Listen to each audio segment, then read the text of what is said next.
The elevator doors opened on the 63rd floor of Stone Global Industries, and 5-year-old Follow Emma me. Reid's voice cut through the This way Monday to the morning hush lobby. like a bell It's nobody so expected big. to hear. "Mommy."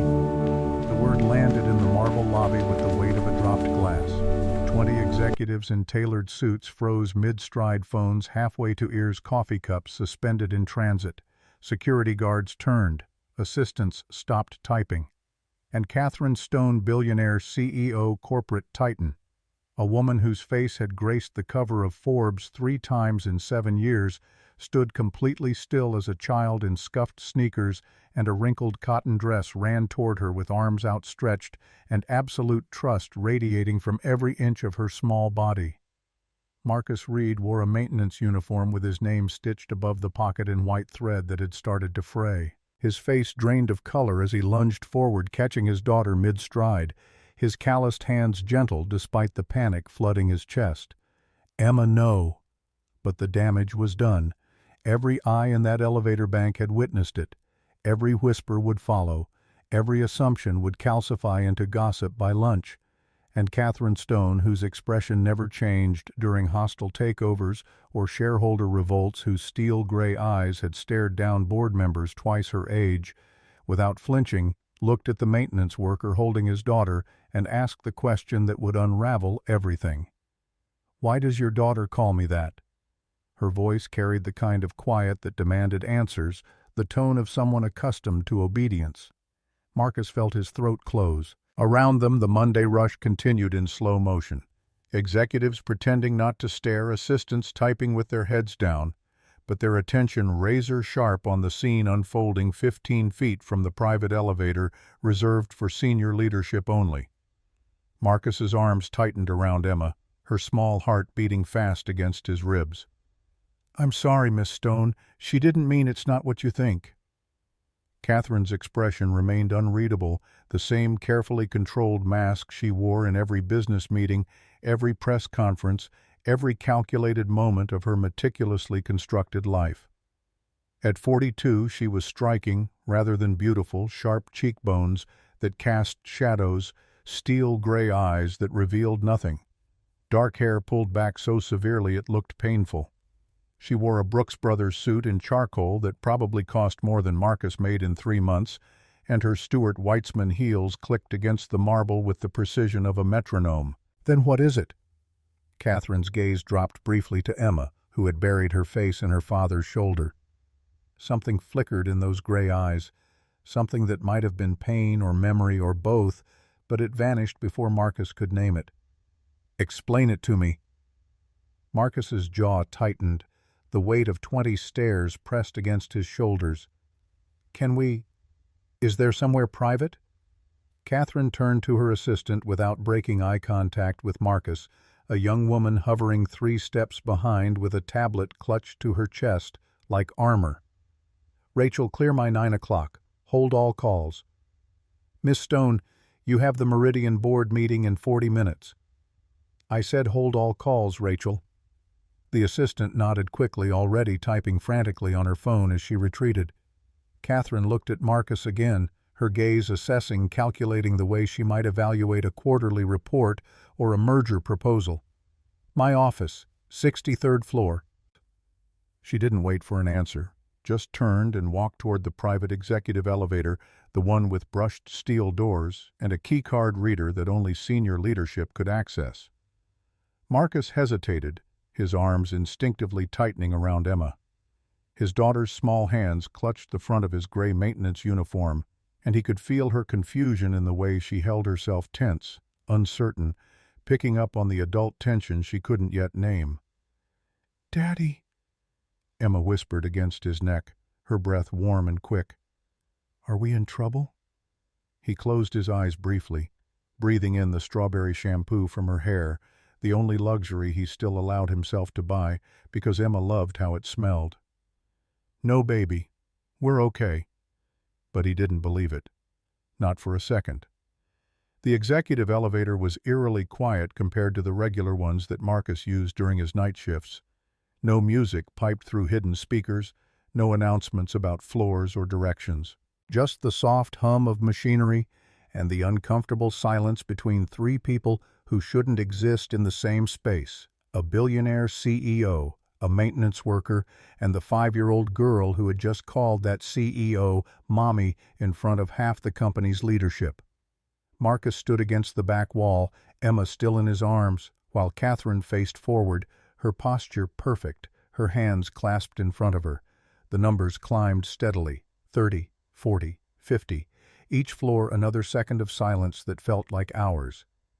"How old is she?" Catherine's voice was quiet, almost conversational, but it carried an edge that made Marcus straighten slightly. 5. "What's her name?" "Emma." A pause. The elevator climbed higher. "And you work nights maintenance?" "Yes, ma'am."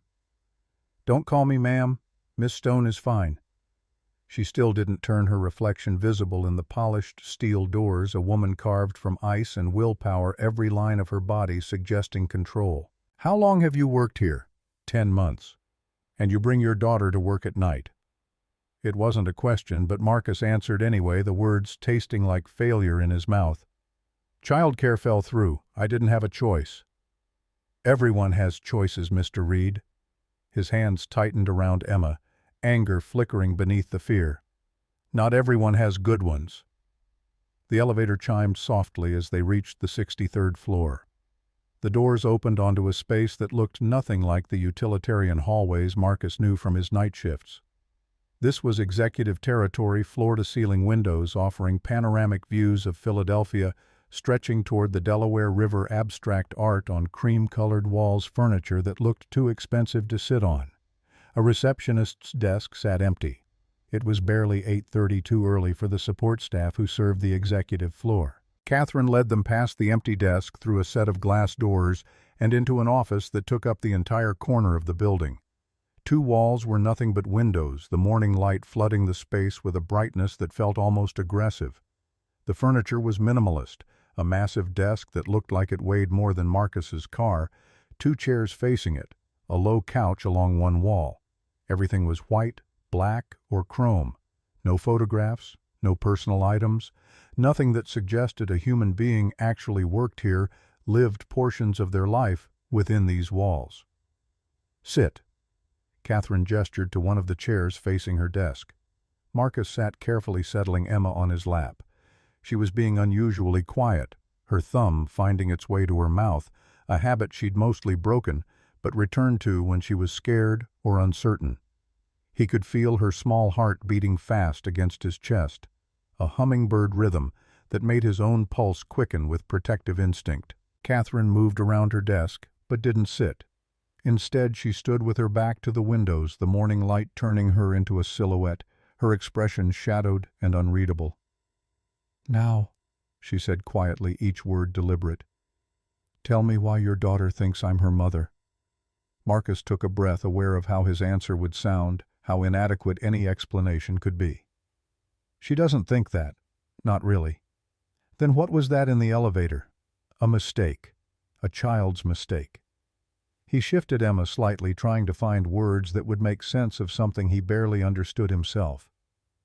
"Her mother died when she was 3. She doesn't remember her very well. And sometimes when she sees someone who—" He stopped, searching for the right way to say it. "Someone who looks at her the way mothers do, I guess. With kindness. With attention." He met Catherine's eyes, even though he couldn't see them clearly against the light. "She's just a little girl who wants a mom. That's all. And she chose me." Catherine's voice was flat, emotionless. "A woman she's never met." "That's not true." The words came out before Marcus could stop them. Catherine went very still, her silhouette rigid against the brightness. "Explain that. Immediately."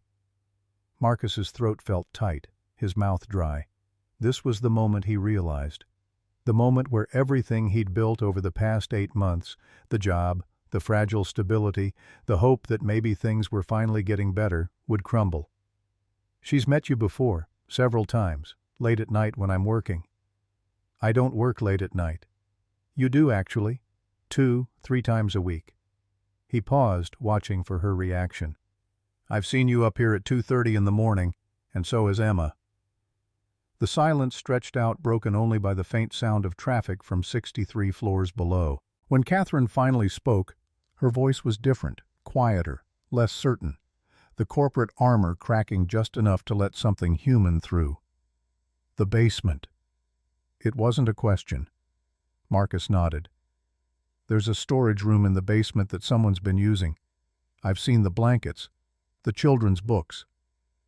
Marcus's jaw tightened, shame and defiance warring in his chest. It's just during my shifts. She sleeps. She's not bothering anyone. That's against company policy. I know. It's a liability issue. I know.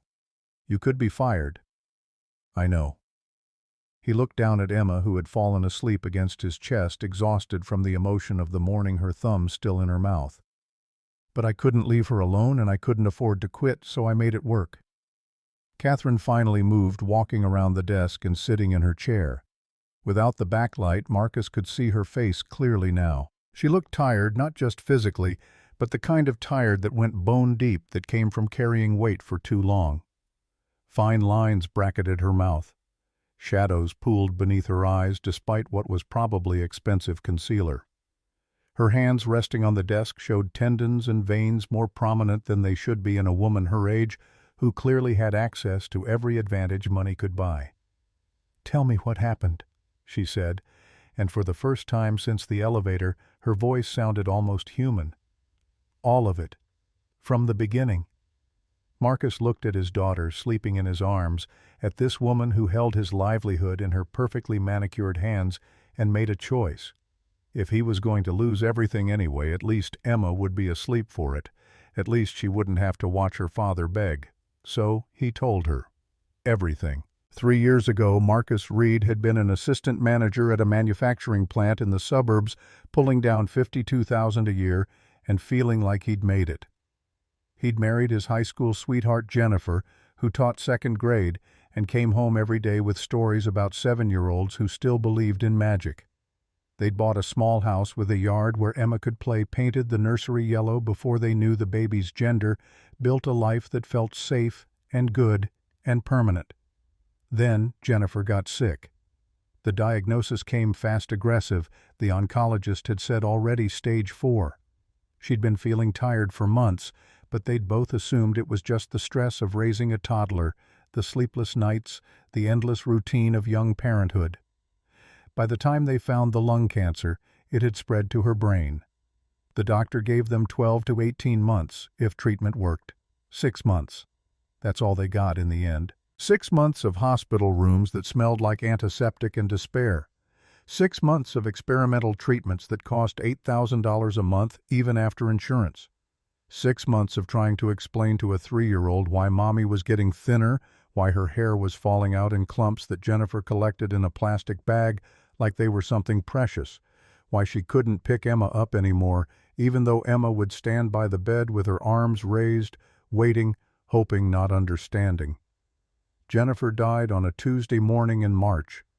Emma had been at preschool finger painting and singing songs about spring, while her mother's lungs finally gave up the fight. Marcus picked her up that afternoon, her fingers still stained with purple paint, and told her that Mommy had gone to sleep and wouldn't wake up. Emma had nodded solemnly, her small face serious in the way children get when they sense something enormous but can't yet grasp its shape, and asked if they could have macaroni and cheese for dinner. She'd been too young to understand. Maybe that was a mercy. The medical bills came later, mountains of them, despite the insurance that Marcus had thought was good comprehensive, the kind of coverage that was supposed to protect families from financial ruin. But insurance had limits, and cancer didn't care about maximums or out-of-pocket expenses or experimental treatments that weren't quite approved enough to be fully covered. The bills kept coming, $60,000, $80,000, $100,000 more. They stacked up on the kitchen counter like accusations. The house went first sold for less than they'd paid for it because the market had shifted, and Marcus couldn't wait for a better offer. Every penny went to pay down debt that barely seemed to shrink. Then the car, Jennifer's sedan that still smelled like her perfume. Then everything else that had any value, the nice furniture, the television, the wedding china. They'd never used the jewelry Jennifer's mother had left her. Marcus and Emma moved into a one-bedroom apartment in North Philadelphia, a neighborhood where sirens were the soundtrack of sleep, and Marcus installed 3 locks on a door that still didn't feel secure. He took any job he could find, 2, sometimes 3 at once, but nothing paid enough to cover the remaining bills and keep Emma in decent childcare. The debt collectors called daily. The numbers in his bank account stayed stubbornly red. 10 months ago, he'd found the listing for night maintenance at Stone Global Industries. The pay was $18 an hour, better than his other jobs, and the hours were 10 p.m. to 6 a.m.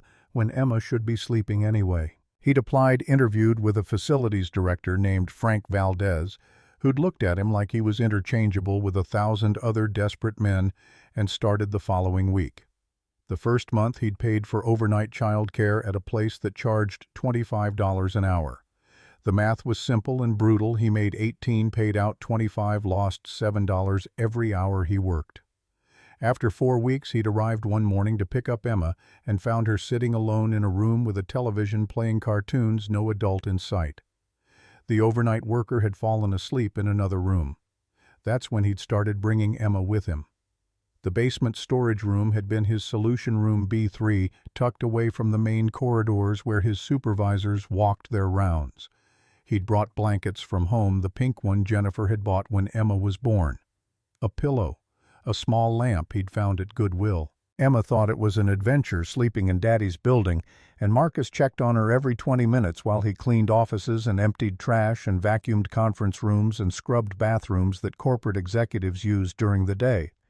He'd thought they were invisible. The night shift crew was small and most of them minded their own business. The building at night was a different world, quiet, empty, vast. He cleaned 63 floors of offices and never saw anyone except other maintenance workers and the occasional security guard making rounds. Until he saw her. It was around 2 in the morning 3 months ago. Marcus had just finished cleaning the 58th floor and was heading to the elevator when he heard it. Emma's voice, high and frightened, echoing down an empty hallway that should have been silent. "Daddy!" He ran, taking the stairs 3 at a time, his heart slamming against his ribs, every parent's worst nightmare flooding his mind. He burst into the storage room to find Emma sitting up in her makeshift bed, her small body shaking, tears streaming down her face. "Baby, what's wrong? What happened?" "Someone was here," she sobbed, pointing to the doorway. "A lady. She looked at me." Marcus's blood ran cold. He checked the hallway, but it was empty. Nothing but fluorescent lights and the distant hum of HVAC systems. Whoever had been there was gone. "Are you sure maybe you had a bad dream?" "No, she was real." Emma's chin trembled. She had dark hair and she was wearing black and she looked sad. Why was she sad? Daddy? Marcus had no answer. He'd held his daughter until she calmed down, then sat with her until she fell back asleep, his mind racing. Someone had found them. Someone knew Emma was here. It was only a matter of time before he lost his job, before everything fell apart again. The next night at exactly 2:15 he saw her. Catherine Stone walked down the basement corridor like a ghost, silent and solitary, her face pale in the fluorescent lighting. She wore a black coat over what looked like workout clothes, and her hair hung loose around her shoulders instead of pulled back in its usual severe style. She looked smaller, somehow, less imposing, more human. She didn't seem to see him. She walked past the storage room without glancing inside, continued down the corridor and disappeared around the corner toward the emergency stairs. Marcus stood frozen in the hallway, mop in hand, trying to process what he'd just witnessed, the CEO of Stone Global Industries wandering the basement at 2 in the morning like she was searching for something she couldn't name. It happened again the next night. And the night after that. 2, sometimes 3 nights a week, always between 2 and 3 a.m. Catherine Stone would appear in the basement. She never spoke to anyone, never acknowledged Marcus or the other night workers he'd quietly asked about it. She just walked, sometimes for 10 minutes, sometimes for an hour, pacing the empty corridors like she was trying to outrun something invisible. And sometimes, not always, but sometimes, she would pause outside the storage room where Emma slept. She never went inside, never spoke, just stood in the doorway for a minute or two, her expression unreadable in the harsh light before continuing her restless patrol. Marcus had asked Victor Torres, a maintenance worker who'd been with the company for 15 years, if he'd ever seen the CEO down in the basement at night. Victor had given him a strange look, like Marcus had mentioned seeing something he shouldn't have noticed. "You seen her?" "Yeah, multiple times." "Then you know more than most people." Victor had leaned on his cleaning cart, his voice dropping low even though they were alone. "She's been doing that for years, since before I started. Nobody talks about it. We just let her walk." "But why?" "Hell if I know. But word is you don't ask. You don't stare. You definitely don't bother her. She wants to walk the basement at 2 in the morning, that's her business." Victor had fixed Marcus with a serious look. "And if you know what's good for you and that little girl of yours, you'll pretend you never saw her down here." Understood. Marcus had understood. But Emma hadn't. One morning about a month ago, they'd been eating breakfast in their apartment cereal for her black coffee for him, the same routine they followed every day. Emma had been swinging her legs under the table, humming to herself, when she'd looked up with that serious expression children get when they're about to share something important. "She talked to me." Marcus's spoon stopped halfway to his mouth. "What?" "The sad lady. She talked to me last night." "Emma, what did I tell you about staying in the room when I'm working? I didn't leave. She came in." Emma had taken another bite of cereal, completely matter of fact. "I woke up and she was there looking at my books. She asked if I liked stories." Marcus's chest had tightened with something between fear and disbelief. "What did you say?" "I said yes, and she asked which one was my favorite." Emma pointed to her backpack where a worn copy of a picture book stuck out of the side pocket. "I showed her the one about the bear who's afraid of the dark. She said she liked that one too when she was little." "And then what?" "Then she left." Emma had shrugged, already moving on to the next thought. "But she smiled at me first. She has a nice smile. It made her look less sad." Marcus hadn't known what to do with that information. The CEO of Stone Global Industries had been alone in a room with his daughter talking about children's books. It was surreal, inappropriate, and yet somehow Emma seemed completely untroubled by it, like it was the most natural thing in the world. He'd thought about saying something to someone, HR maybe, or building security. But what would he say? That the CEO was being kind to his daughter during unauthorized visits to a storage room where he wasn't supposed to have her in the first place. It would end with him losing his job and possibly facing legal action for violating company policy. So he'd said nothing.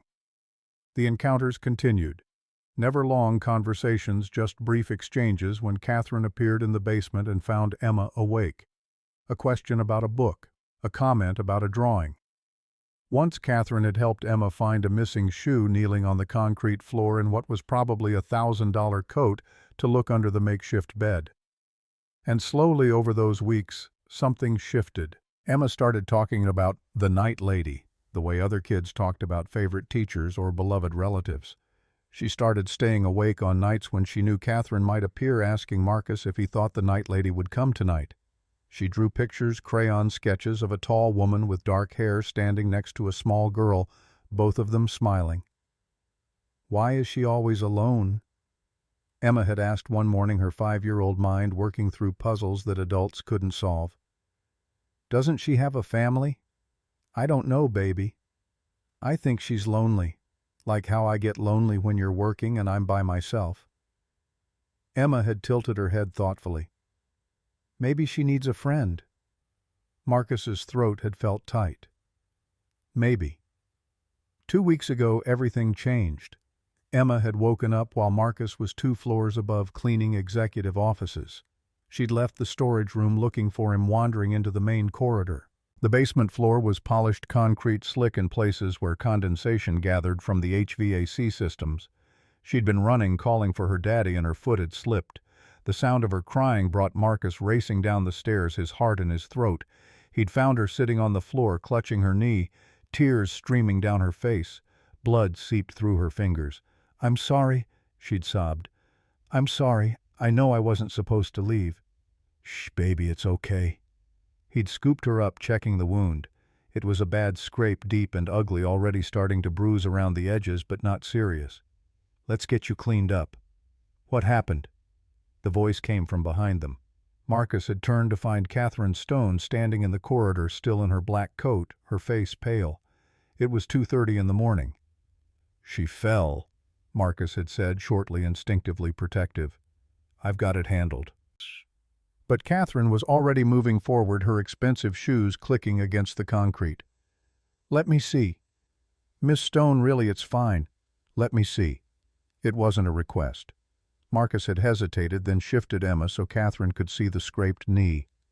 Catherine had crouched down, examining the wound with surprising gentleness, her movements practiced and confident, not the careful distance of someone uncomfortable around children, but the easy competence of someone who'd done this before, who knew how to assess an injury and provide comfort simultaneously.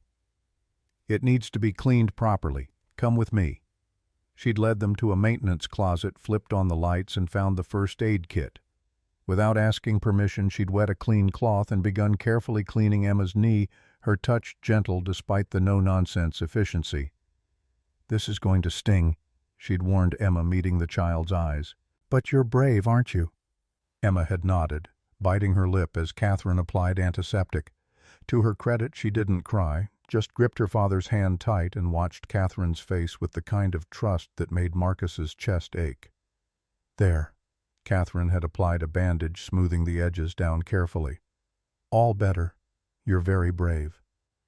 Thank you, Emma had whispered. Catherine had stood disposing of the bloodied cloth and closing the first aid kit. For a moment she'd just looked at them, a maintenance worker and his daughter, both disheveled and exhausted, standing in a basement closet at 2:30 in the morning. Something had flickered in her eyes, some emotion Marcus couldn't name. Then she'd turned and walked away without another word. That was when it started, the real connection, the crossing of some invisible line. The next night, Catherine had brought children's books. Good ones, hardcover editions of classics that probably cost more than Marcus's weekly paycheck. She'd left them in the storage room without comment, stacked neatly on the blanket where Emma slept. The night after that, a better lamp and a pillow that actually had support instead of the flat, worn thing Marcus had salvaged from a donation bin.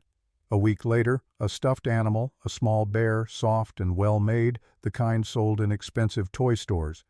Emma had named it Hope because she'd explained to Marcus with 5-year-old logic, the night lady gives me hope that maybe nice people exist. That's when Marcus had realized his daughter was getting attached. Really attached to a woman who existed only in the strange twilight world of late-night basement corridors, who appeared and disappeared like a ghost, who showed kindness but never explained herself, never stayed long enough to be anything more than a fleeting presence. It worried him, but he didn't know how to stop it without explaining to Emma why she couldn't care about someone who was kind to her. And he couldn't find a good reason for that except fear. Fear that Catherine would stop coming.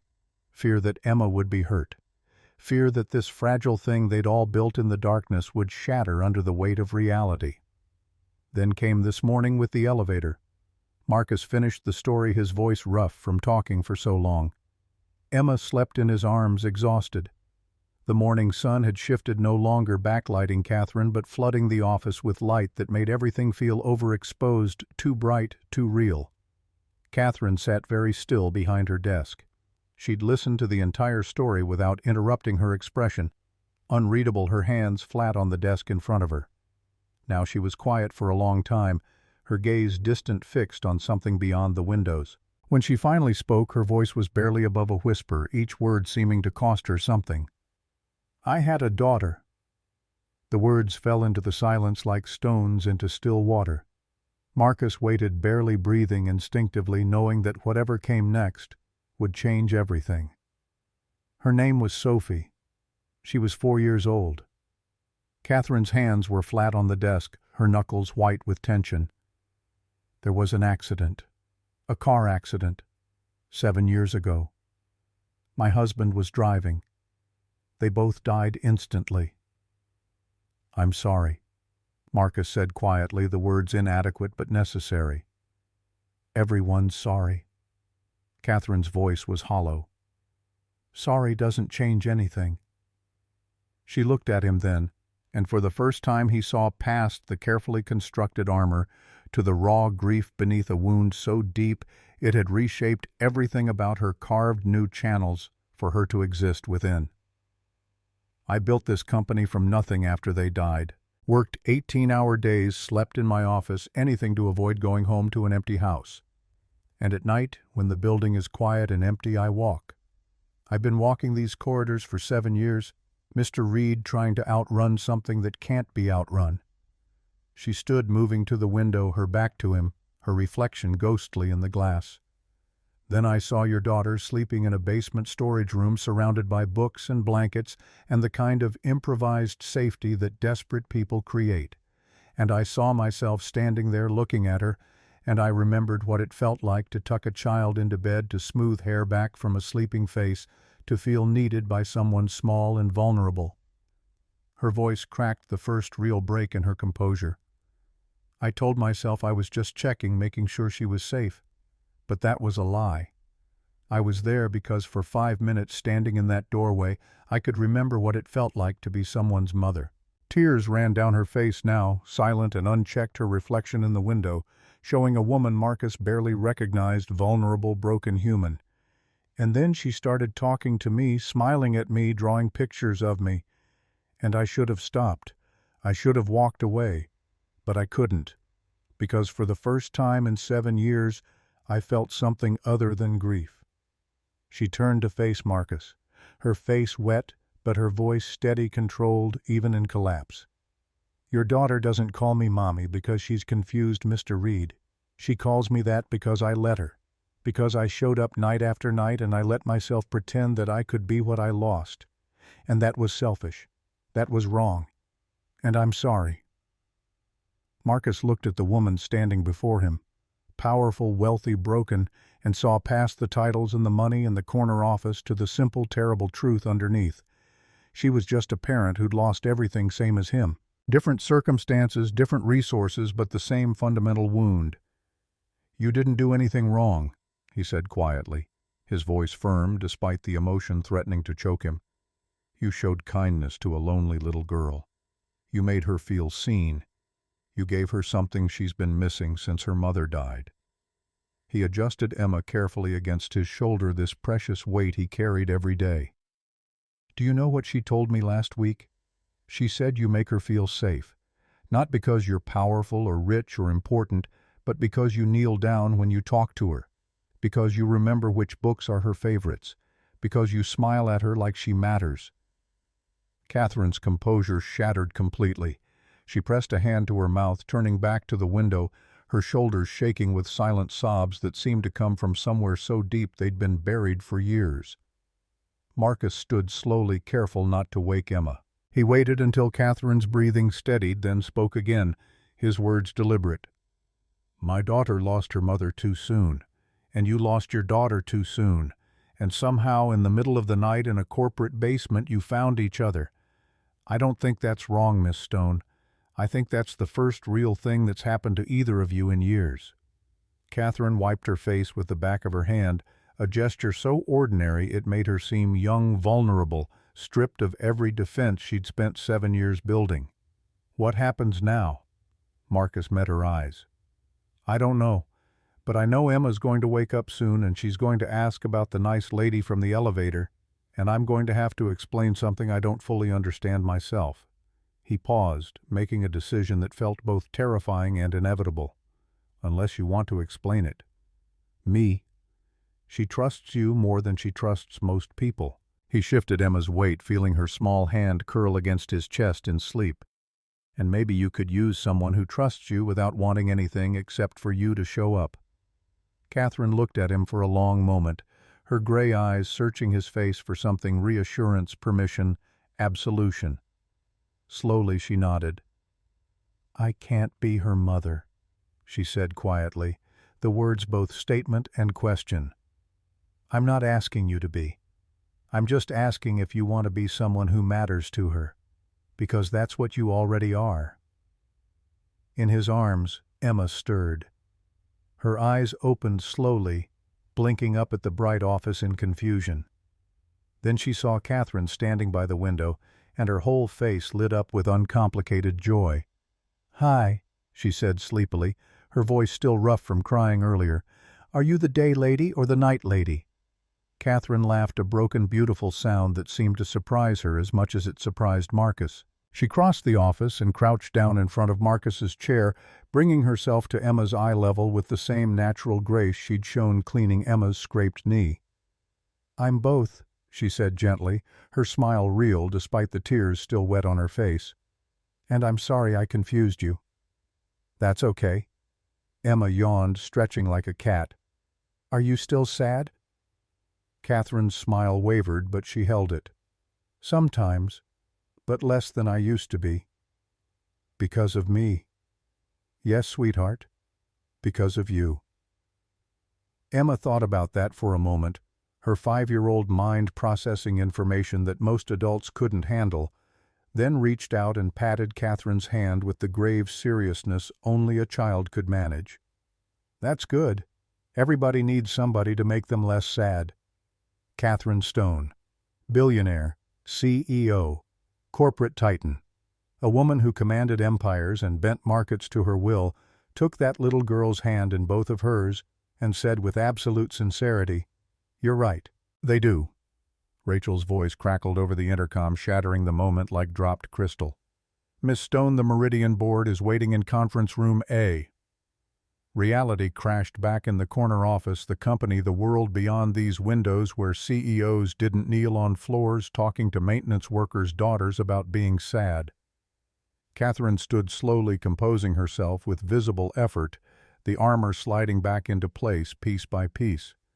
But something had changed when she looked at Marcus now. It wasn't the cold distance of a CEO addressing an employee. It was person to person, parent to parent.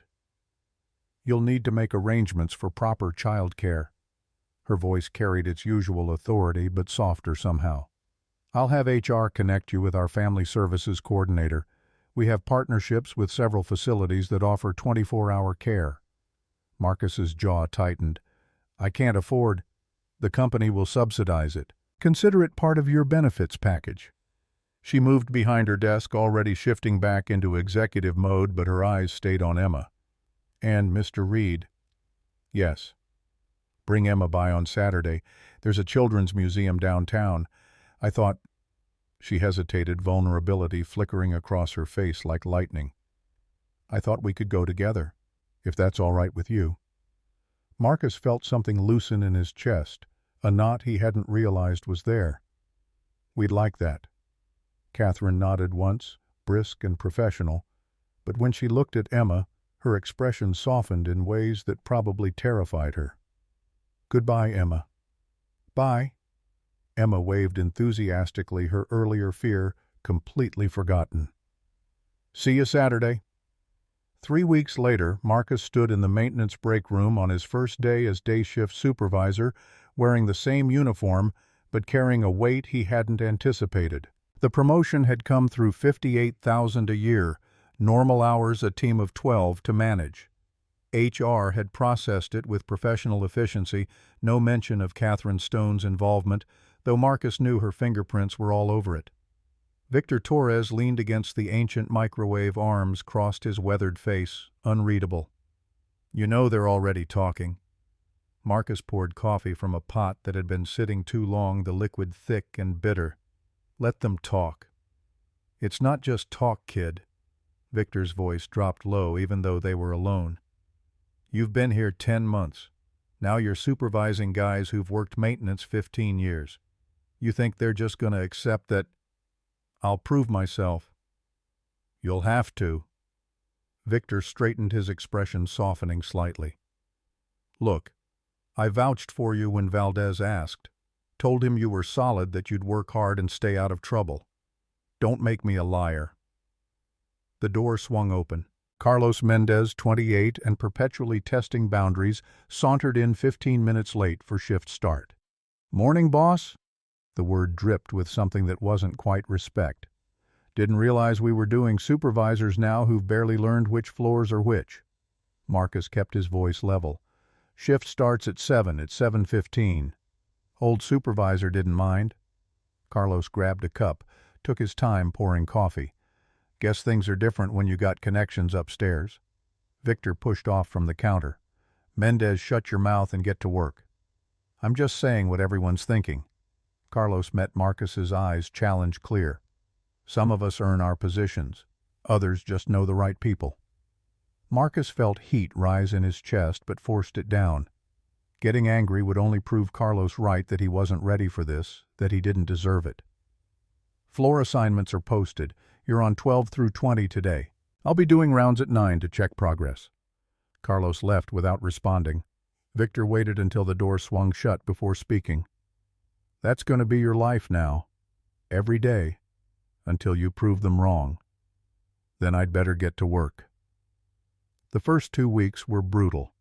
Half his team resented him outright, the other half watched and waited to see if he'd fail. Marcus arrived 30 minutes early every day and stayed an hour late, taking the worst jobs himself, unclogging toilets on the 18th floor, cleaning vomit from an elevator after the office holiday party, scrubbing graffiti someone had spray-painted in a stairwell. He didn't order his team around. He worked alongside them, learned their rhythms, identified problems they'd been complaining about for months, and actually fixed them. The breakthrough came during week 3. The women's bathroom on the 18th floor had been flooding intermittently for 3 years. Maintenance had sent contractors who couldn't find the source. The company spent $500 a month on emergency cleanups and repairs. Marcus spent his lunch break on his hands and knees tracing water lines through the wall cavity, listening to the way pressure changed in the pipes. His father had been a plumber for 40 years before arthritis forced retirement. Marcus had spent summers as a teenager learning to hear what water was saying when it moved through old buildings. He found the crack in the main line hidden behind drywall, a stress fracture that leaked only when pressure spiked during morning rush when everyone flushed simultaneously. $2,000 for proper repair, but it would save the company $6,000 a year in repeated fixes. Victor had been walking past when Marcus emerged from the bathroom covered in dust and grime. You find it? Cracked main line, behind the wall. Contractors looked at that 3 times. They were looking in the wrong place. Marcus wiped his hands on a rag. I'll write up the work order. Victor studied him for a long moment. Your old man teach you that? He taught me to listen. Pipes talk if you know their language. Something shifted in Victor's expression, not quite approval, but the beginning of respect. All right then. Maybe you earned this after all. The whispers didn't stop, but they changed tone. Now, when Marcus entered the break room, conversations paused, but didn't die completely. Carlos still showed up late, still made comments, but others on the team started defending Marcus when he wasn't there. Slowly, painfully, he was building something that looked like credibility. But the Saturdays were where Marcus actually learned to breathe again. The first Saturday, Catherine picked them up in a black town car driven by a man named James, who treated Emma like visiting royalty. Emma bounced in the back seat, chattering about everything and nothing, while Marcus sat rigid, hyper-aware of the leather interior that probably cost more than his monthly rent. Catherine sat beside him, and for the first time he saw her in civilian clothes, dark jeans, a cream-colored sweater, her hair loose around her shoulders instead of scraped back. She looked younger, softer, almost nervous. I haven't been to a museum in 7 years, she admitted as they pulled away from Marcus's apartment building. I don't know if I remember how to just be around children. You've been doing fine with Emma. That was different. That was dark hallways and short conversations. This is, she gestured vaguely, daylight, public, real. Emma leaned forward between the seats. Miss Catherine, do they have butterflies? The museum, I mean. My friend Tommy said his mom took him and they had a whole room of butterflies. Catherine's face went carefully blank for half a second, too fast for Emma to notice, but Marcus saw it. Sophie had loved butterflies. Catherine had mentioned it once during one of their late-night conversations while Emma slept. I think they do, sweetheart.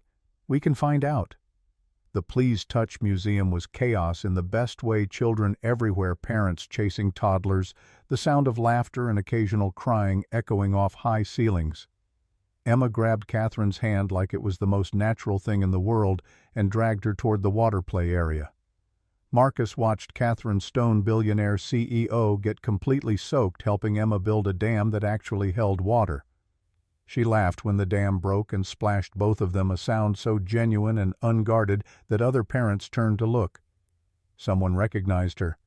Marcus saw the moment the woman's eyes widening, her phone coming up subtly to take a photo, but Catherine either didn't notice or didn't care. "Your daughter is wonderful," a woman said beside Marcus while they watched their kids play. "And your wife seems like she's having a great time." Marcus started to correct her, then stopped. What would he even say? "She's not my wife. She's my boss who lost her daughter and found mine sleeping in a basement." "Yeah, she is."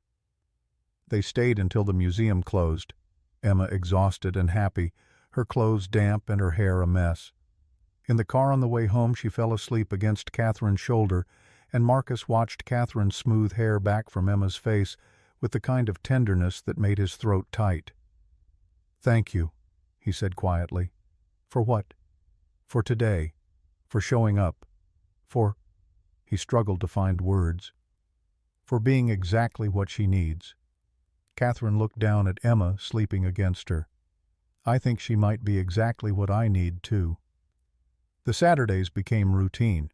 Week 2, the Franklin Institute, where Emma declared she would become an astronaut. Week 3, the Philadelphia Zoo, where Catherine bought Emma a stuffed elephant that cost more than Marcus wanted to think about. Week 4, Catherine's penthouse apartment, where Emma's eyes went wide at the all-white decor. It's like a cloud castle. But it was also sterile, empty, devoid of anything personal. No photographs on the walls, no books on the shelves, no evidence that a human being actually lived there instead of just sleeping between work sessions. Emma noticed immediately. "Don't you have pictures of people you love?" Catherine had frozen her hand halfway to a cabinet Marcus suspected she hadn't opened in years. "I keep them put away." "Why?" "Because sometimes looking at pictures makes me too sad." Emma considered this with the seriousness of someone much older. "My daddy has lots of pictures of Mommy. Sometimes he looks at them and cries, but he says it's okay to cry because it means we still love her." Catherine's eyes filled with tears. She knelt down to Emma's level. "Your daddy is very wise. Maybe you could put up just one picture," Emma suggested, "of someone who makes you happy when you remember them. Then when you're sad, you can look at it and remember the happy parts instead." That night, after they'd left, Marcus's phone buzzed with a text from an unknown number that he now recognized as Catherine's. "I hung Sophie's picture in my bedroom. First photo I've displayed in 7 years. Thank you for letting Emma into my life." He stared at the message for a long time before responding. "Thank you for letting us into yours." But the fragile peace couldn't last. Marcus had known it intellectually, but when reality hit, it still felt like a punch to the gut. The note appeared in his locker during week 6 of his new position. Plain paper block letters. "Ask Stone about the last guy who got special treatment. He doesn't work here anymore." Marcus found Victor during lunch break. 3 years ago, guy got fired for relationship with management. What happened? Victor's expression closed down. "Not my story to tell." "I need to know." Victor sighed, setting down his sandwich. "James Chen, maintenance supervisor, good worker, got involved with a VP. When it went south, HR investigated. Found nothing illegal, but the board wanted to make an example about workplace relationships. James lost his job. She kept hers, got promoted 6 months later." "Was it Stone?" "No, but it set precedent. Board doesn't like entanglements, especially between management and hourly workers. They see it as liability." Marcus felt cold settling in his stomach. "So if they find out about me and Catherine, you mean they haven't already?" Victor's laugh was bitter. "Kid people talk. You think nobody's noticed you and Stone spending Saturdays together? That she personally approved your promotion? That there's suddenly a child care subsidy program that didn't exist 2 months ago? It's not like that. We're just, doesn't matter what it is. Matters what it looks like." Victor leaned forward. And right now it looks like the CEO is showing favoritism to an employee she has a personal relationship with. That's a board-level problem waiting to happen. The warning proved prophetic faster than Marcus expected. Owen Grant called an emergency board meeting on a Tuesday morning. Marcus only found out because Catherine called him at noon, her voice tight with controlled fury. "We need to talk, tonight, 7 p.m., my office." "What happened?" "Owen happened. I'll explain tonight." Rachel arranged childcare for Emma in the supervised playroom on the 5th floor, a space Marcus hadn't known existed until Catherine's assistant mentioned it casually, like it was always available to employees. Emma went happily excited about new toys and other kids to play with. Marcus rode the elevator to the 63rd floor with dread pooling in his stomach. Catherine's office felt different at night, darker, more intimate. The city lights beyond the windows creating a backdrop that felt almost romantic until Marcus remembered why he was there. Catherine stood by the windows, her back to him, her posture rigid. "Owen Grant has photos."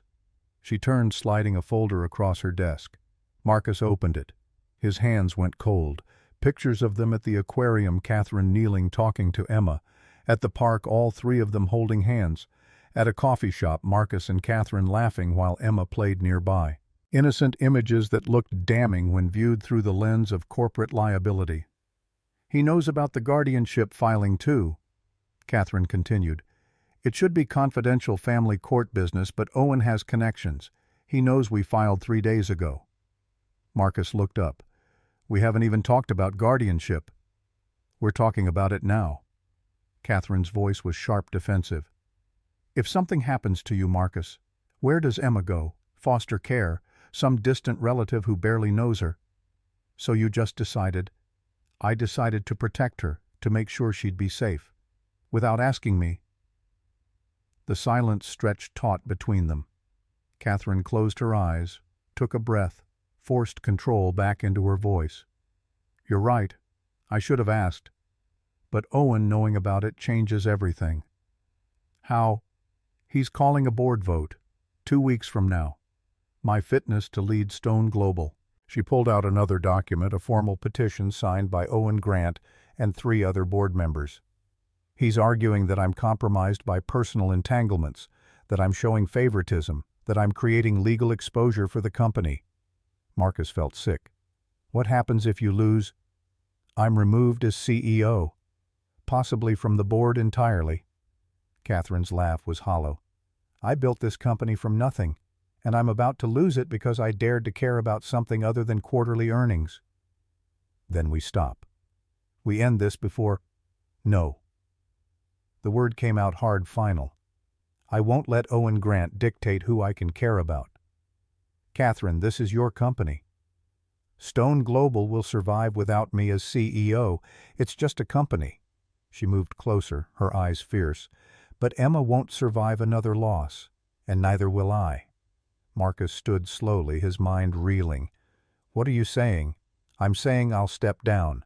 I'll transition to board chair, move into an advisory role. We'll promote our COO to CEO. The company stays stable and I get to keep what actually matters. You can't give up your life's work for us. Watch me." Catherine's voice softened. "Marcus, I spent 7 years building an empire to fill a hole that couldn't be filled. Then Emma looked at me in a basement hallway and reminded me that people matter more than profit margins. I'm choosing people this time. I'm choosing family."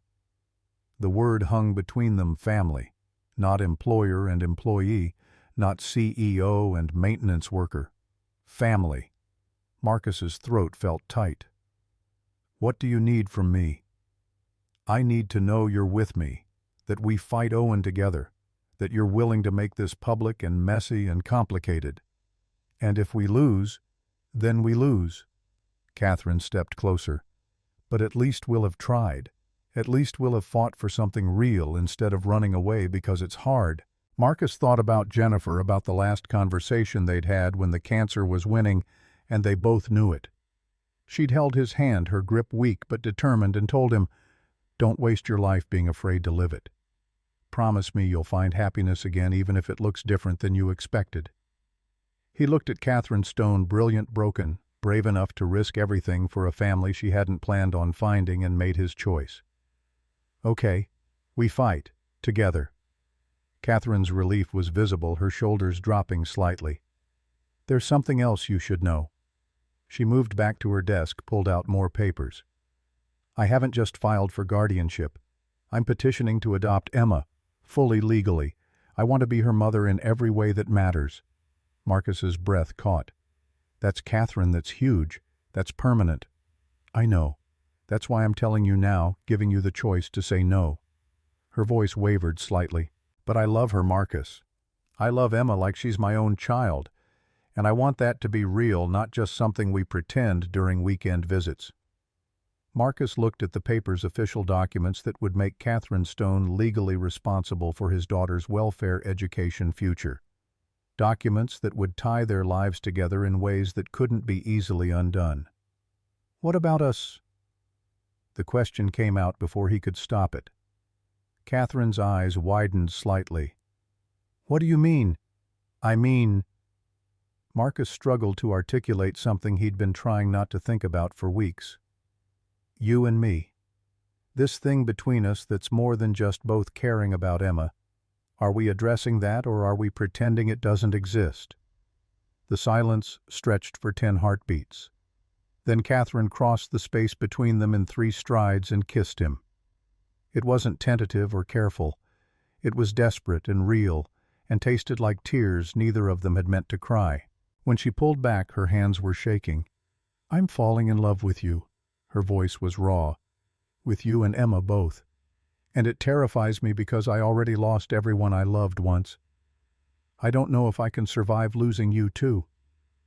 Marcus pulled her closer, his forehead against hers. Then we don't lose. We fight, Owen. We make this work. We build something new from all these broken pieces. People will say I'm taking advantage, that you're using me for money and status. Let them talk. I know the truth. You know the truth.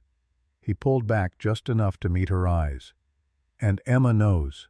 That's what matters.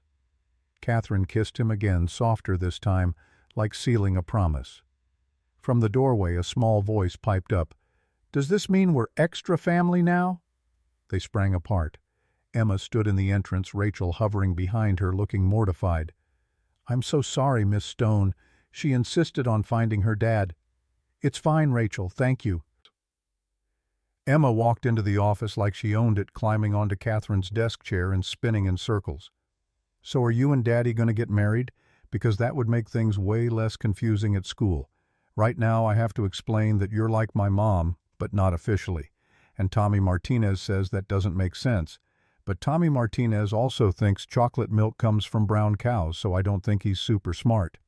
Marcus and Catherine exchanged glances over Emma's head, a moment of shared panic and amusement that felt startlingly domestic. We haven't talked about marriage, baby. Well, you should probably talk about it soon, because if Miss Catherine is going to adopt me, it would be easier if she's already my stepmom. That's what adoption means, right? She becomes my real mom legally. Catherine knelt beside the chair, stopping Emma's spinning. It means I become your mom in a way that courts recognize, that if anything happens to your daddy, you come live with me, that I get to make decisions about your school and your doctors and your life. And you'd be my mom forever, like you couldn't change your mind. Never. Once I'm your mom forever. Emma seemed to consider this seriously. Okay, I think that's good. But you still have to learn to cook better, because Daddy's spaghetti is way better than that thing you made last week. Catherine laughed, the sound lighter than Marcus had ever heard it. Deal. I'll take cooking lessons. 2 days later, a blog post went viral. Stone cold is Catherine Stone, using single dad for PR. Marcus found out when Victor showed him the article on his phone during break. The post was brutal, anonymous sources claiming Catherine was exploiting Marcus and Emma for image rehabilitation photos from their museum visits, presented as evidence of calculated publicity stunts. The comments section was worse, filled with people who'd never met any of them, weighing in on motivations and morality. By lunch, 3 different co-workers had asked Marcus if he was really dating the boss. By end of shift, someone had spray-painted Stone's lapdog on his locker. He spent 2 hours scrubbing it off his hands, shaking with rage he couldn't direct anywhere productive. When a younger maintenance worker named Derek made a crack about getting a head on your back, Marcus's control finally snapped. He grabbed Derek's collar, slammed him against the wall, his fist pulled back before Victor's voice cut through the red haze. "Reid, stand down." Marcus let go. Stepping back, his breath coming hard, Derek straightened his uniform, eyes wide. "What the hell, man?" "Everybody out," Victor ordered. "Now." The break room emptied. Victor waited until they were alone before speaking. "You get one free pass because I know what you're dealing with. But you lay hands on another employee again, and I can't protect you. HR will fire you, union or no union." "He called me." "I know what he called you. And he's an idiot." Victor's voice was firm, but not unkind. "But you're a supervisor now. You don't get to lose your temper. You don't get to prove them right by acting like you can't handle the pressure." Marcus slumped against the wall, the adrenaline draining out of him. "How do I do this, Victor? How do I keep coming in here when everyone thinks I'm using Catherine for her money?" "You do your job better than anyone else. You show up early and stay late. You fix problems they can't fix. You prove every single day that you earned this position." Victor paused. "And you decide whether Stone is worth all this hell. Because it's only going to get worse." That evening, Marcus called Catherine. "We need to stop. The Saturday's the time together. It's hurting Emma." "What happened?" "Kids at school are repeating things their parents said. Emma came home crying today because someone told her I'm using you to get money." Silence on the other end of the line.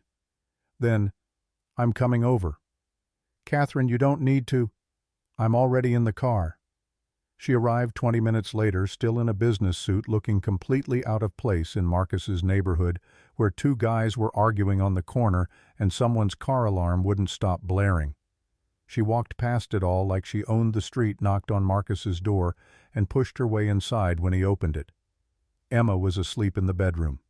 Catherine went straight to Marcus, no preamble, no hesitation. "I won't let you do this." "Do what?" "Push me away because it's hard.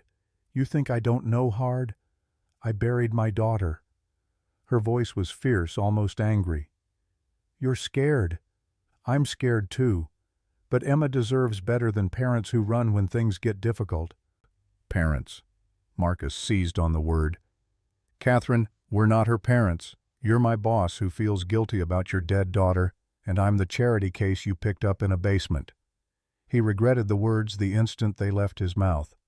Catherine's face went pale, then flushed with anger. "Is that what you think? That this is guilt? That you're a project I'm working on to feel better about myself?" "I don't know what to think. I just know Emma's getting hurt. And maybe if we back off, if we're more careful." "We tried careful. Careful is what got us Owen Grant's investigation and blog posts calling you a gold digger." Catherine stepped closer. "I'm tired of careful. I'm tired of pretending this isn't exactly what it is." "Which is what?" "Family. Real, messy, complicated family." Her voice softened. "Marcus, I don't feel guilty about Mia when I'm with Emma. I feel grateful. Grateful I get a second chance to show up for someone who needs me. Grateful that somewhere in the darkness of a corporate basement I found my way back to being human." Marcus felt his anger crumbling, fear and hope warring in his chest. "I'm terrified of owing you. Of Emma loving you and then you leaving when this gets too real. Of being the maintenance worker who couldn't provide enough so he had to rely on his rich girlfriend." "Then don't think of me as your rich girlfriend. Think of me as—" Catherine paused, vulnerability flickering across her face. "As someone who loves you, both of you. As someone who wants to build a life together, not rescue you from yours." "What do you want, Catherine, really? Long term. Not just Saturdays and museum visits. What do you actually want?" She didn't hesitate. "I want to be Emma's mother, legally, fully, permanently. I want to wake up in the same house as both of you. I want to help with homework and pack lunches and argue about bedtime." Her voice dropped. "And I want you, not as an employee or a project or someone I'm helping, as my partner, my equal, the person I choose to build a family with." Marcus's breath caught. "People will destroy us for this. Only if we let them." Catherine stepped closer. "We go public. We control the narrative before Owen does. We tell our story honestly, openly, and we dare anyone to say that love and family aren't worth fighting for." From the bedroom, Emma's sleepy voice called out, "Daddy, is Mommy Catherine here?" I heard her voice. They both froze. Emma had never called Catherine that before, not Miss Catherine or the Night Lady, but simply Mommy Catherine, like it was the most natural thing in the world. Catherine's eyes filled with tears. "What do we tell her?" Marcus made his decision. "We tell her the truth, that we're a family, that it's complicated and messy and people might not understand, but we're choosing each other anyway." Emma appeared in the doorway, rubbing her eyes, her hair sticking up in all directions. "Are you guys fighting?" Catherine knelt down. "No, sweetheart. We're figuring things out." "Good, because I already lost one mommy. I don't want to lose you too." She walked over and wrapped her arms around Catherine's neck, and Catherine held her like she was the most precious thing in the world, her face pressed against Emma's hair. Over Emma's head, Catherine's eyes met Marcus's, and he saw his own fear and hope reflected back. They were really doing this, building a family from grief and basement hallways and late-night conversations. It was terrifying and beautiful and absolutely insane, and Marcus wouldn't change it for anything. The press conference happened 3 days later. Catherine's PR team had wanted more time to craft messaging, but Owen Grant was already leaking information to friendly journalists. Better to own the story than let it own them. The Stone Global lobby was packed, 45 reporters' cameras from every local station, stringers from Bloomberg and the Wall Street Journal. Marcus stood backstage with Emma, his heart hammering against his ribs. "You don't have to do this," Catherine said for the third time. "I can handle the press alone." "We're in this together. That's what you said." Catherine adjusted Emma's dress, a simple blue cotton thing that Emma had picked out herself, refusing the expensive designer option Catherine had offered. "I'm scared," she admitted quietly. "Me too. But we're doing it anyway." They walked out together, Catherine in the center, Marcus on her left, Emma between them, holding both their hands. The camera flashes were blinding. Questions started immediately, overlapping and chaotic, but Catherine raised one hand and the room quieted. Her speech was honest in ways that made Marcus's chest ache. She told them about Mia, about the accident, about 7 years of running from grief. She told them about finding Emma sleeping in a basement, about late-night conversations and children's books, and slowly remembering what it felt like to be human. She showed them the performance metrics from Marcus's team, the documented evidence that his promotion was earned through competence, not favoritism. Then she dropped the bomb. "I'm stepping down as CEO of Stone Global effective in 6 months. I'll transition to board chair while our COO Jennifer Park takes over day-to-day operations." The room erupted. Catherine waited for silence before continuing. "This isn't a retreat. This is a choice. I spent 7 years building a company while running from life. Marcus Reid and his daughter reminded me that people matter more than quarterly earnings. They reminded me that being broken doesn't mean being destroyed, that loving again doesn't betray those we've lost." She looked down at Emma. "I'm choosing family over empire. I'm choosing to show up for the people I love instead of hiding in my office. And I'm choosing to believe that vulnerability is strength, not weakness." The questions came fast after that. Marcus fielded some, his voice steady despite the nerves eating at his stomach. Yes, he loved Catherine. No, this wasn't about money. He'd signed a prenuptial agreement drafted by Catherine's lawyers that protected her assets completely. Yes, they were pursuing adoption. Yes, Emma understood what was happening. Then a reporter asked Emma directly, "Sweetheart, how do you feel about all this?" Emma grabbed the microphone, completely fearless. "I feel lucky. I have 2 mommies, Mommy Jennifer in heaven and Mommy Catherine here. And I have the best daddy ever. That makes me extra loved." The room melted. Even hardened journalists smiled. Emma continued warming to her audience. "Some people say families have to look a certain way. But I think families are just people who love each other even when things are hard. Even when people say mean things. We love each other. That's what makes us family." Catherine pulled Emma into her arms, tears streaming down her face. Marcus put his hand on both their shoulders, and the cameras captured it, a moment of genuine emotion that no PR team could have manufactured. The story that ran the next day wasn't perfect. Some outlets still questioned the relationship, still implied impropriety. But the majority focused on Catherine's courage, on Emma's wisdom, on a family that had found each other in unexpected ways. Stock price went up 12%. Owen Grant withdrew his motion for a board vote. And Marcus Reid, standing in his small apartment watching the news coverage, felt something he hadn't felt in 3 years, hoped that maybe, just maybe, they were going to make it. The family court hearing was scheduled for a Tuesday morning in November, 6 weeks after the press conference. Judge Maria Torres presided, 55 years old, with silver threading through dark hair and the kind of steady gaze that suggested she'd heard every story and believed almost none of them until proven otherwise. The courtroom was smaller than Marcus had expected, more like a conference room than the grand chambers he'd seen on television. Wood paneling, fluorescent lights, a Pennsylvania state flag in the corner. Catherine sat beside him in a navy suit that probably cost $3,000, her hands clasped on the table in front of her with enough tension to whiten her knuckles. Patricia Mills, the social worker assigned to their case, presented first. She'd conducted home visits to both Marcus's apartment and Catherine's penthouse, interviewed Emma's teachers and childcare providers, observed them together at Catherine's residence during a scheduled dinner. "Your Honor, I've been a social worker for 8 years. I've assessed hundreds of adoption and guardianship cases." Patricia adjusted her reading glasses, flipping through a file thick with documentation. "This is the most stable, loving environment I've evaluated in my entire career." Judge Torres leaned forward slightly. "That's quite a statement, Ms. Mills. Can you elaborate?" Emma Reid refers to Ms. Stone as Mommy Catherine to distinguish her from her late mother, Jennifer Reid. She understands she has 2 mothers, one who gave birth to her, one who chose her. There's no confusion, no displacement of memory, just expansion of love. Patricia pulled out drawings Emma had made, crayon sketches of their family that always included 4 figures. Marcus, Catherine, Emma, and in lighter colors above them, Jennifer and a small girl, Patricia, identified as Sophie.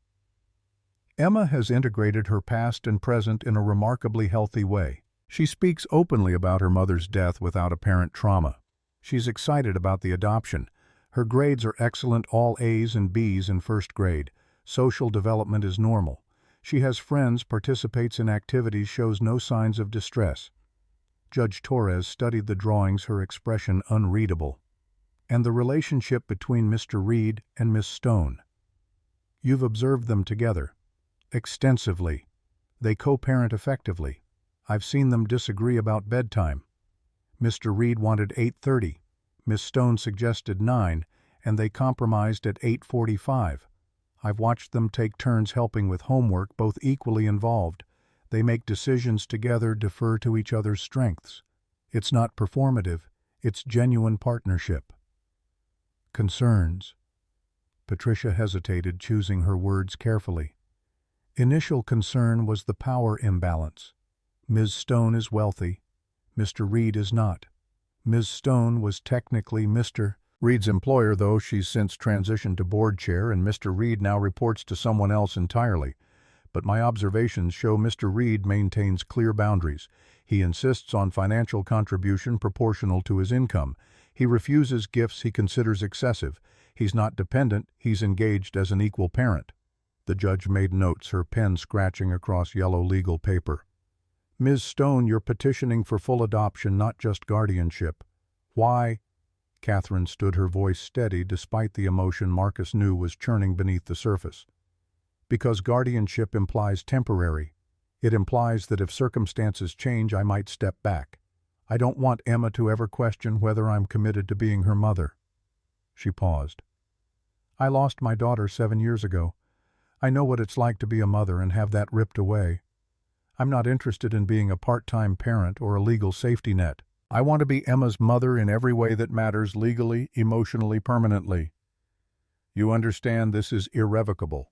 Once finalized, you can't change your mind. I understand completely. That's exactly what I want. Judge Torres turned to Marcus. Mr. Reid, you're consenting to this adoption. That means sharing parental rights and responsibilities equally. If you and Ms. Stone separate, she would have the same custody rights as you. Are you comfortable with that? Marcus stood, his work boots scuffed against Catherine's polished heels, his thrift store suit a stark contrast to her tailored perfection. But when he spoke, his voice carried conviction. Your Honor, Catherine Stone has shown up for my daughter every single day for the past 4 months. She's learned to braid hair even though her first attempts were disasters. She attends parent-teacher conferences and remembers which kids Emma likes and which ones are mean to her at recess. She stays up late helping with book reports and wakes up early to make breakfast, even though she's terrible at cooking and usually burns the toast. Catherine's lips quirked in a small smile. Marcus continued, I trust her with Emma's life as much as I trust myself. More in some ways because she brings things to parenting that I can't. Stability resources a different perspective. We're better together than either of us would be alone. So yes, I'm comfortable sharing parental rights. I'm honored to share them. The judge requested to speak with Emma privately. They led her into chambers, a smaller office behind the courtroom with toys stacked in one corner and children's books on a shelf, concessions to the many young lives that passed through family court. Marcus and Catherine waited in the hallway, sitting on a wooden bench that had probably been installed in the 1970s and never replaced. Catherine's hand found his, their fingers interlacing. What if she says no? Catherine's voice was barely a whisper. She won't. But if she does, then we respect that and keep trying. But she won't, Catherine. Emma's been calling you her mother for 2 months. She's ready for this. 20 minutes later, Emma emerged, skipping slightly, completely unbothered by the gravity of the situation. Judge Torres followed her expression softer than it had been in the courtroom. Emma is a remarkable child. She told me she wants this adoption super badly because then everyone will know Ms. Stone is her real mom, not just her kind of mom. She also informed me that families don't have to look like everyone expects, and that love doesn't run out just because you give it to more people. The judge sat behind her desk reviewing documents one final time. I'm granting temporary guardianship to Catherine Stone effective immediately. This gives Miss Stone legal rights to make decisions regarding Emma's welfare, education, and medical care. I'm also approving the adoption petition pending a 6-month observation period as required by Pennsylvania law. She looked up at Catherine. Ms. Stone, during these 6 months, social services will conduct quarterly reviews. Assuming no issues arise, and I don't anticipate any, the adoption will be finalized in May. At that point, Emma will legally be Emma Reid Stone with you as her mother in every legal sense. Catherine's eyes filled with tears. She nodded, not trusting her voice. Judge Torres's expression gentled further. I've presided over family court for 20 years. I've seen adoptions born from obligation, from guilt, from everything except actual love. This isn't that.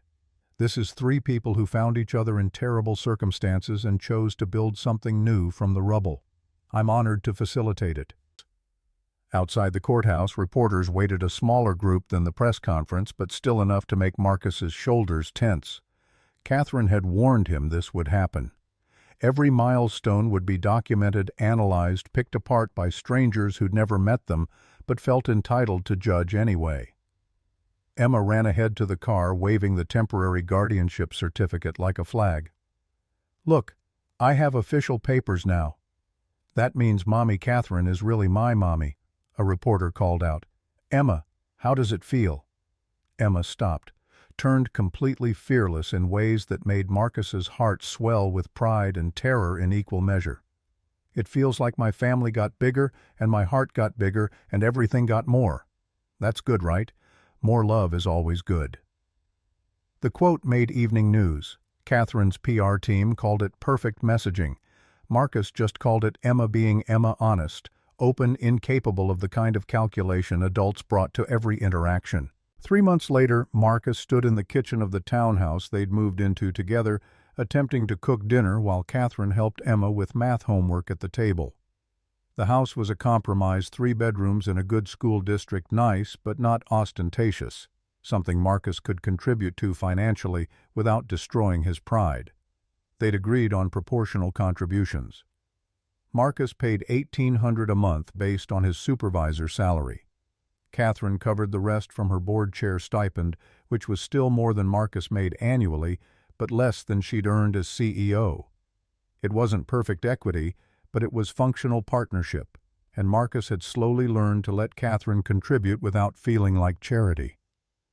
"Daddy, this doesn't make sense." Emma stared at her worksheet with the frustrated intensity of a 6-year-old encountering long addition for the first time. "Why do I have to carry the one? Where am I carrying it to?" Marcus glanced over his shoulder, spatula in hand. "Because when you add numbers and get more than 9, you—" "Let me try," Catherine interrupted gently. She'd been working on this, learning to parent Emma in ways that honored Marcus's role while establishing her own. "Okay, so imagine you have 10 cookies. You can't fit 10 cookies in one jar, right? So you put 9 in the first jar and carry 1 over to the second jar. That's what carrying the 1 means." Emma's face cleared. "Oh, so it's like the cookies are moving houses." "Exactly like that. Why didn't the worksheet just say that?" Catherine laughed, the sound lighter than Marcus had ever heard it during those first weeks. She'd changed over these months, softer in some ways, stronger in others. She smiled more. She slept through the night most nights. The basement walks had stopped entirely. "Because worksheets are boring and don't understand that cookies make everything better. Can we have cookies after dinner?" "Nice try, Emma Reid Stone." Emma grinned at the name, her hyphenated surname that wouldn't be official for another 2 months, but that they'd all started using anyway. It felt right, like a bridge between past and present, honoring Jennifer while acknowledging Catherine's role. Marcus plated spaghetti, the one dish he could reliably make without burning. They ate together at the table, Emma chattering about her day, about Tommy Martinez, who'd brought his pet hamster for show and tell, even though it wasn't technically his turn, about how Mrs. Rodriguez had picked Emma's book report to read to the whole class. "She said my writing showed emotional depth," Emma reported proudly. "I don't know what that means, but it sounds good." "It means you write about feelings in ways that make people feel things too," Catherine explained. "That's a gift. Like your speeches, Daddy showed me the one from the press conference. You made lots of people cry." Catherine's smile turned bittersweet. "Yes, like that, though I wasn't trying to make people cry. But sometimes crying is good. Daddy says crying means you feel things really hard, and that's better than not feeling anything at all." Marcus met Catherine's eyes across the table, saw his own surprise reflected there. He'd said that to Emma years ago, shortly after Jennifer's death, trying to explain why it was okay for both of them to cry whenever they needed to. He hadn't realized Emma was collecting these pieces of philosophy, storing them away to deploy at strategic moments. After dinner, they had their evening routine. Emma's bath, Catherine reading bedtime stories while Marcus cleaned the kitchen, both of them tucking Emma in together. This was the time Emma always chose for the big questions, the things she'd been thinking about all day. "Mommy, Catherine." Emma was already under the covers, hugging Hope the bear that had started everything. "Do you think Mommy Jennifer and Sophie are friends in heaven?" Catherine's breath caught slightly. They'd talked about Sophie more as the adoption approached. Catherine sharing memories slowly, carefully letting Emma know the daughter who'd come before her. "I hope so. I think they'd like each other." "I think so too. Mommy Jennifer liked everybody, Daddy says. And Sophie liked butterflies, and Mommy Jennifer's classroom had a butterfly garden, so they probably talk about butterflies a lot." "That's a nice thought." Emma yawned, already halfway to sleep. "I'm glad you're my mommy now. Both my mommies. It's good to have lots of people loving you, even if some of them are in heaven." Marcus stood in the doorway watching Catherine smooth Emma's hair back, the gesture so natural now it looked like she'd been doing it for 6 years instead of 6 months. When Emma's breathing evened out into sleep, Catherine stood carefully following Marcus into the hallway. They stood outside Emma's door for a moment, just breathing, letting the enormity of this small domestic moment settle over them. In 2 months, this would be legally permanent. Catherine would be Emma's mother in every way that mattered. The guardianship would finalize into adoption, and there would be no going back. Marcus wasn't afraid of that anymore. Somewhere between press conferences and math homework and learning to share parenting duties, fear had transformed into something else, not certainty exactly, but commitment. The understanding that choosing family meant choosing it every day in moments big and small. "I have something to show you," Catherine said quietly. She led him to the master bedroom, pulled out her laptop, opened a folder of documents. "The final adoption papers. Court date is set for May 15th. Judge Torres will preside. It'll be quick, just a formality at this point since the observation period has gone well." Marcus scanned the documents. Everything was in order, legal language transforming their patchwork family into something the state of Pennsylvania would recognize as legitimate. "Are you nervous?" "Terrified," Catherine admitted. "Not about being Emma's mother that feels right, but about everything it represents. 7 years ago I buried my daughter. Now I'm adopting someone else's child. It feels like betrayal and redemption all mixed together." Marcus pulled her close. "Sophie would want this. Would want you to be happy again. You can't know that. I can actually, because I know what Jennifer would want. She told me before she died, make sure Emma has a good life and don't waste yours being sad.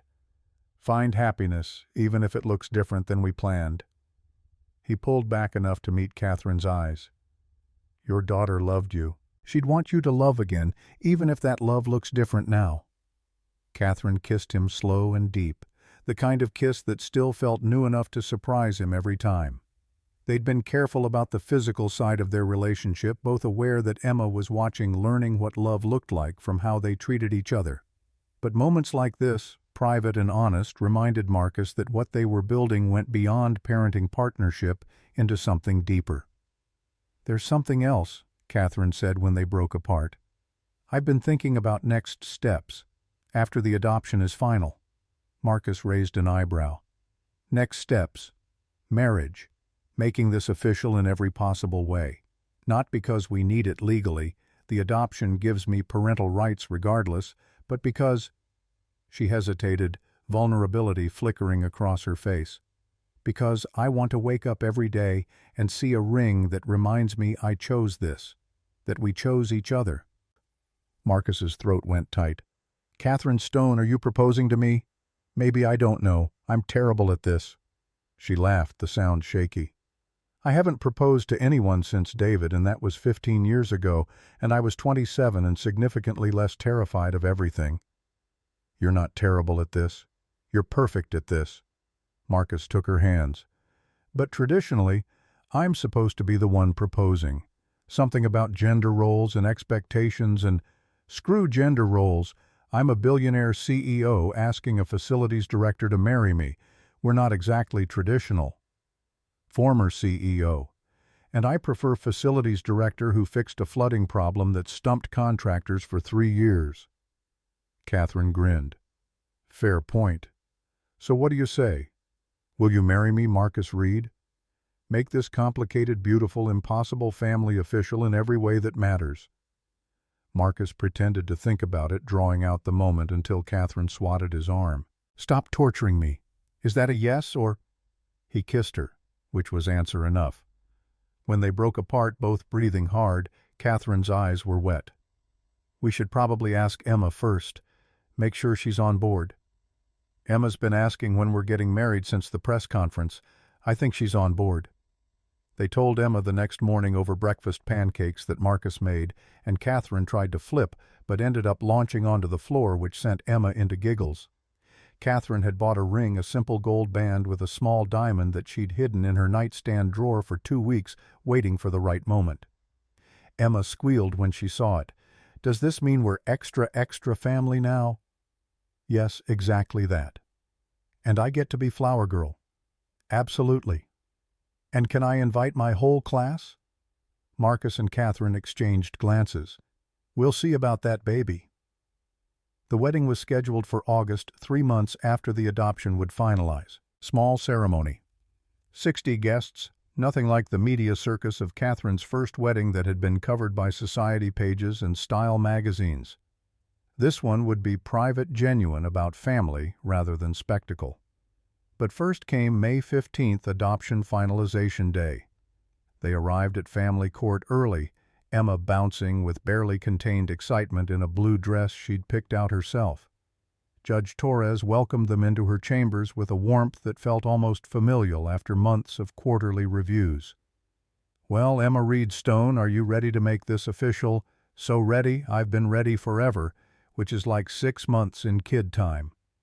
The proceedings were brief, just a formality, as promised. Patricia Mills presented her final report, glowing in its assessment. Judge Torres reviewed documents, asked a few perfunctory questions, then smiled. "Based on the evidence presented and the clear best interests of the child, I hereby grant the petition for adoption. Emma Reid is now legally Emma Reid Stone, with Catherine Stone as her adoptive mother with all rights and responsibilities thereof." She brought down her gavel, a small sound that echoed with enormous weight. "Congratulations to all 3 of you. You're officially a family." Catherine pulled Emma into her arms, tears streaming freely now. Emma hugged back fiercely, then grabbed Marcus's hand, pulling him into the embrace until all 3 of them stood there in chambers, holding each other, while Judge Torres discreetly wiped her own eyes. Outside the courthouse, the same reporters waited. But this time Marcus wasn't nervous. This time he was proud of his daughter, who'd survived her mother's death and found a way to love again, proud of Catherine, who'd fought past her own grief to open her heart, proud of himself for being brave enough to accept help when he needed it. Emma gave another impromptu speech to the cameras, explaining that now she was officially official and that love doesn't divide when you share it, it multiplies. The clip went viral again, racking up 3 million views in 24 hours. Marcus's phone buzzed constantly with texts from Victor offering congratulations from old friends he'd lost touch with, sending support from Catherine's PR team, wanting to schedule follow-up interviews. He ignored most of them, focusing instead on his family, his legal, official, finalized family. That night, after Emma was asleep, Marcus found Catherine standing in Emma's doorway, watching their daughter sleep. It was a familiar pose. Catherine did this most nights, like she still couldn't quite believe Emma was real and permanent and hers. "You okay?" Catherine nodded, not taking her eyes off Emma. "I keep thinking about the first time I saw her, sleeping in that storage room surrounded by blankets and books and improvised safety. I thought I was just checking on her, making sure she was all right. But you were doing more than that. I was saving myself. This little girl who'd lost her mother sleeping in a basement while her father worked himself to exhaustion, she reminded me that being broken doesn't mean being destroyed, that there's still light even in the darkest places." Marcus put his arm around her shoulders. "You know what Emma said to me last week? She said having 2 mothers doesn't make her miss Jennifer less. It just means she has more love in her life. That's wisdom we could all use."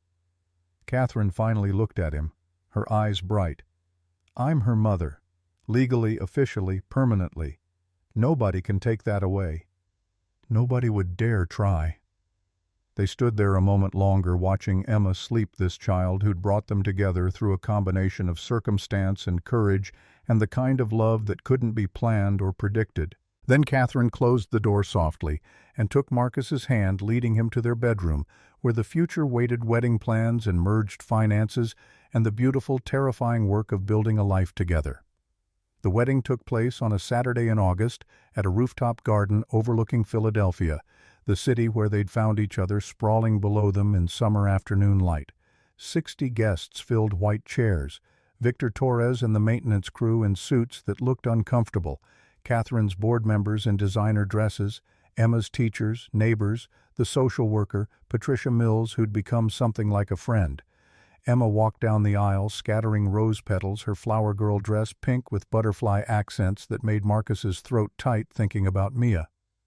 Behind her, carrying a photo of Jennifer in a small frame, was Emma's idea, a way to include the mother who'd started everything, whose death had set Marcus on the path that led here. Catherine waited at the altar in a simple cream dress, her hair loose for once, her expression open in ways it never was during board meetings or business negotiations.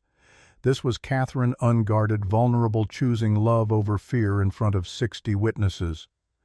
Marcus walked down the aisle alone, no one to give him away because this choice was his own, made freely, fully, with clear eyes and open heart. The vows were brief. Catherine promised to show up every day, to be present for Emma and Marcus, to choose family over work and love over fear. Marcus promised partnership, honesty, the kind of trust that only comes from weathering storms together. When Judge Torres, who'd agreed to officiate as a favor, pronounced them married, Emma cheered so loudly that half the guests laughed. Catherine kissed Marcus like she meant it, like she was sealing a promise that went deeper than legal documents or social conventions. The reception was simple: good food, better wine, toasts that made everyone cry. Victor spoke about watching Marcus earn respect through competence rather than connections. Catherine's assistant Rachel talked about seeing her boss remember how to smile. Emma gave a speech that rambled through 5 different topics before concluding that families are built, not born, and that sometimes the best things happen in the strangest ways. Marcus danced with Catherine as the sun set over Philadelphia, the city lights beginning to sparkle below them. This was their city now, the place where everything had broken and rebuilt, where a maintenance worker and a CEO had found common ground in grief and built something new from the ruins. "No regrets?" Catherine asked quietly, her head on his shoulder. "Not one. Just that I didn't find you sooner, that we wasted time being afraid. We found each other when we were ready. That's what matters." Emma cut in on their dance, demanding attention, and they made room for her the way they always did, 3 people learning to move together, finding rhythm in the chaos. Marcus looked at his daughter and his wife, his family, legal and official and permanent, and felt something he hadn't felt in years. Not just happiness. Hope. The kind that survives grief and builds futures from broken pieces. 2 years later, Marcus stood in that same elevator where it all started, Emma beside him now, 7 years old and in 2nd grade. She carried a backpack covered in butterfly stickers and wore sneakers that lit up when she walked. Catherine had tried to buy her expensive shoes from boutique stores, but Emma preferred the light-up ones from Target, and Marcus loved that Catherine had learned to respect that choice. They rode up to the 63rd floor together a normal Tuesday morning, Marcus heading to his office on the 30th floor, Emma going to bring her mom something she'd forgotten at home. The executives in the elevator nodded respectfully. "Morning, Mr. Reid, Emma." "Morning," Emma chirped, completely comfortable in spaces that used to intimidate Marcus. This was her world now, too, not because of money or status, but because Catherine was her mother, and this building was part of their family's landscape. Catherine met them at her office door, now board chair, working part-time hours that allowed her to never miss Emma's school events. She'd learned to cook badly, but she tried, and she could braid hair with reasonable competence. She attended PTA meetings and chaperoned field trips and did all the ordinary things that used to terrify her. "You forgot your lunch," Emma announced, holding up a brown paper bag. "Daddy made you a sandwich, but I added the apple and the cookies." "Thank you, sweetheart. What would I do without you?" "Probably forget everything and starve." Emma grinned, completely matter-of-fact. "That's why you need us." She hugged Catherine, then Marcus, then ran back to the elevator, chattering about show and tell and how she was bringing photos of their family to present. Marcus watched her go, this fierce, bright child who'd survived loss and found a way to love bigger rather than smaller. "She's doing a family presentation today," Marcus explained. "Wants to talk about how families come in all shapes. She told me. She's planning to explain that she has 2 moms, one in heaven, one here, and that both are equally important." Catherine's eyes were soft. She asked if I thought Jennifer would approve of her including me in the family story. "What did you tell her?" "That Jennifer would absolutely approve. That love doesn't compete, it compounds. That her first mother gave her life, and I'm just honored to share it." Marcus pulled Catherine close, kissing her forehead. "We did good. Emma's happy, healthy, loved. That's all Jennifer ever wanted. It's all Sophie would have wanted too. They stood there a moment, two people who'd lost everything and found each other in the wreckage, who'd built something new without forgetting what came before. The past lived in Emma's stories, in the photos on their walls, in the way they talked about Jennifer and Sophie like they were part of the family, still guardian angels, watching from wherever people went after death. That afternoon Marcus picked Emma up from school. She bounced into the car, backpack flying, words tumbling out faster than he could process. Mrs. Rodriguez said my presentation was the best one, and Tommy Martinez asked if he could have two families too, and I explained that his parents are still together, so that's different, but he could have lots of people who love him if he wanted. And Sarah Chen said her family is like mine because her parents are divorced, but she has a stepmom and a stepdad, so that's like having 4 parents instead of 2, and I said that's extra lucky, right, Daddy? Right, baby, extra lucky. And I showed everyone the picture of us at the wedding and the picture of Mommy Jennifer that we have on the wall, and the picture of Sophie that Mommy Catherine gave me, and Mrs. Rodriguez said, "Our family shows that love isn't limited, it's limitless." Marcus's throat went tight. He glanced in the rearview mirror at his daughter, this wise, wonderful human who'd somehow figured out what most adults never learned, that hearts expand, that families evolve, that loss and love can coexist without one diminishing the other. Mrs. Rodriguez is right. Love is limitless. It just keeps growing if you let it. That's what I told everyone. And you know what? I think I made Tommy feel better because his grandma died last month and he was sad, but I told him that just because someone dies doesn't mean they stop being family. They're just family in heaven instead of family on earth. And he said that made sense. Marcus pulled into their driveway, the townhouse with the white shutters and the small front yard where Catherine had tried to plant a garden and mostly killed everything except the wildflowers that Emma insisted they keep. Home. Not the house he'd imagined when Jennifer was alive, but home nonetheless. Catherine's car was already there. She'd beaten them back, was probably inside attempting to start dinner with the enthusiasm that always exceeded her skill. Marcus and Emma walked in together to the smell of something burning, Catherine's signature cooking style. "I'm trying a new recipe," Catherine called from the kitchen. "It's only slightly on fire." Emma giggled, running ahead to help. Marcus followed slower, taking in the scene, his wife frantically waving a dish towel at the smoke detector, his daughter climbing onto a stool to open windows, the beautiful chaos of family life in all its imperfect glory. This was what Jennifer had wanted when she'd made him promise to find happiness again. This was what Sophie would have wanted for Catherine, not replacement, but continuation. Life moving forward while honoring what came before. That night after dinner was salvaged and dishes were cleaned and Emma was tucked into bed. Marcus found Catherine in their bedroom looking at the photo wall they'd created together. Images of both their pasts and their present. Jennifer, pregnant with Emma Sophie in a purple birthday dress, Catherine and Marcus's wedding, family trips to museums and beaches, and all the ordinary places that became extraordinary when shared with people you loved. "I was thinking about that night in the basement," Catherine said quietly, "when I first saw Emma sleeping. I remember standing in that doorway thinking I should walk away, that I had no business intruding on someone else's life. I'm glad you didn't walk away. So am I. Because that little girl sleeping in a storage room saved my life. She reminded me that being broken doesn't mean being finished, that there's still room for love even after devastating loss."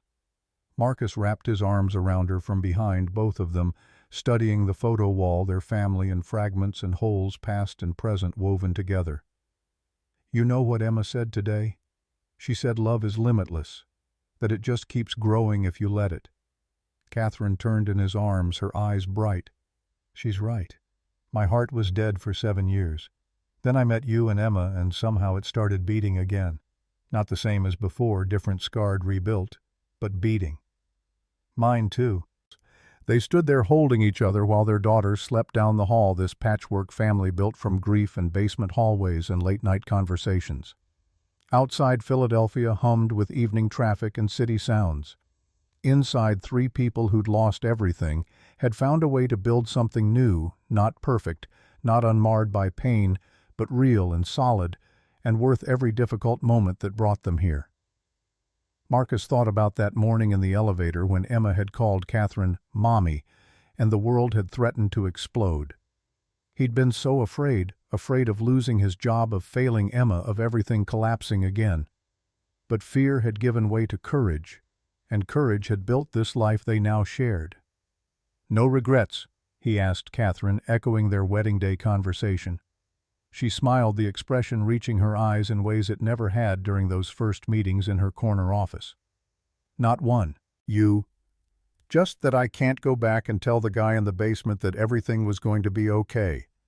That the CEO walking the hallways at 2 a.m. wasn't there to ruin his life, she was there to save both of them." Catherine kissed him soft and sure. "We saved each other. That's what family does." And Marcus knew it was true. They'd all saved each other, Emma teaching them to love fearlessly, Catherine showing them that strength and vulnerability could coexist, Marcus proving that accepting help wasn't weakness but wisdom. Three broken people finding wholeness not by fixing what was shattered, but by building something new from the pieces.